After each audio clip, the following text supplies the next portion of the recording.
A government wakes up one morning and decides it needs more money. Not tax money, not borrowed money, just money. So it prints it. Problem solved, right? More money means more wealth, more spending, more growth. Except every time this has been tried at scale, something breaks, quietly at first, then all at once. Because printing money doesn't create wealth. It reveals something far more uncomfortable. It exposes what wealth actually is and what it isn't. Right now, this matters more than ever because over the past few years, governments around the world have created trillions of dollars out of thin air, numbers so large they stop meaning anything. Stimulus packages, emergency programs, central bank interventions. It looked like a rescue, but underneath, a question started forming. If creating money is this easy, why isn't everyone rich already?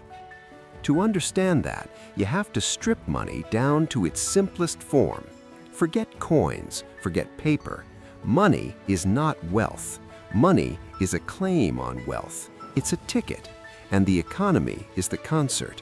If there are 100 seats and 100 tickets, everything works.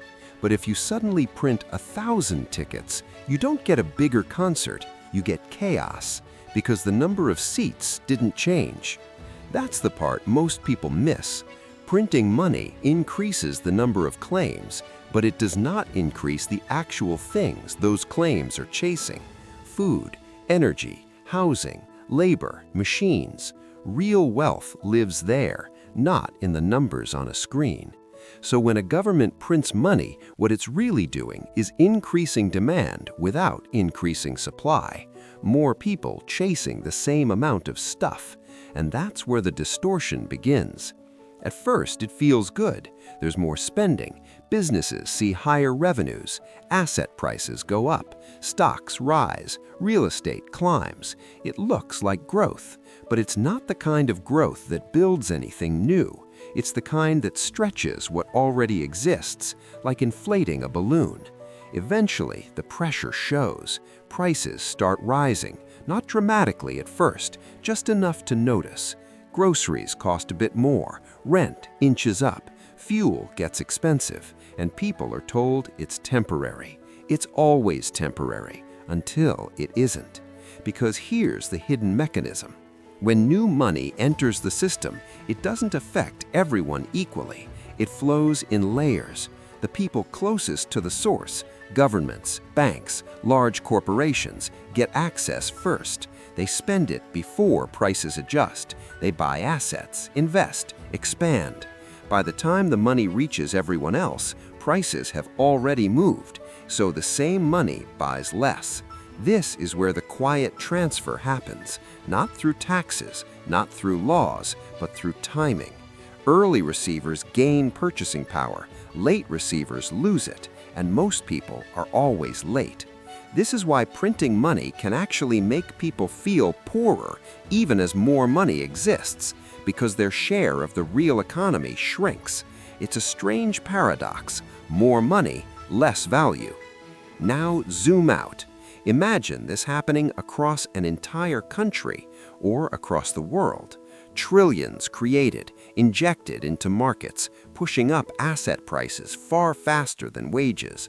You start to see a gap between those who own assets and those who live on income. One side gets richer on paper, the other feels like they're running in place. This isn't an accident, it's a structural outcome. Because money creation tends to flow into financial systems first, not necessarily everyday goods immediately. It inflates what's easiest to buy at scale.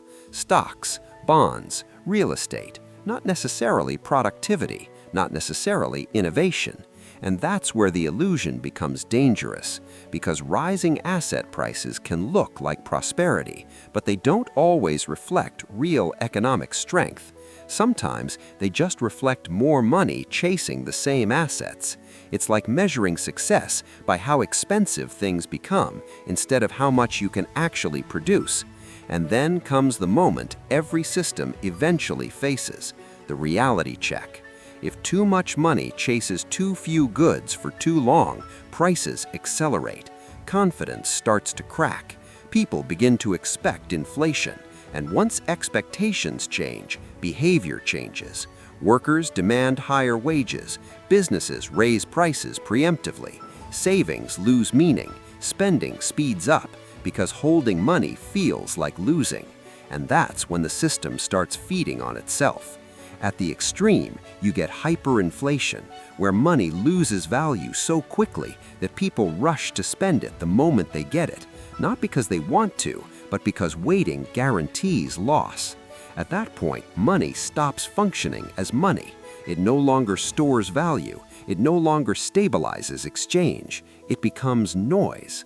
History has seen this before, but you don't need extreme cases to understand the core truth. Even mild, persistent inflation reshapes an economy over time. It rewards certain behaviors, punishes others, distorts signals, and slowly erodes trust, because money only works if people believe it works. Now here's the irony. Governments don't print money to make people poorer. They print money to solve problems, to stimulate growth, to avoid recessions, to stabilize crises. And sometimes, in the short term, it works. That's what makes it so tempting. It feels like a shortcut, a way to bypass hard trade-offs. But the cost doesn't disappear. It moves into the future, into prices, into inequality, into instability. Because real wealth cannot be printed. It has to be produced through labor, through innovation, through efficient systems, through time. Money is just the scoreboard, and changing the scoreboard doesn't change the game. So the next time you hear that more money is being created, ask a different question. Not how much, but what is it actually buying? What new value is being created alongside it? What real capacity is expanding? Because if the answer is not much, then the system isn't getting richer, it's just getting louder. And eventually, every system has to reconcile that gap between what it says it's worth and what it can actually deliver. The question is, when that moment comes, who pays the difference?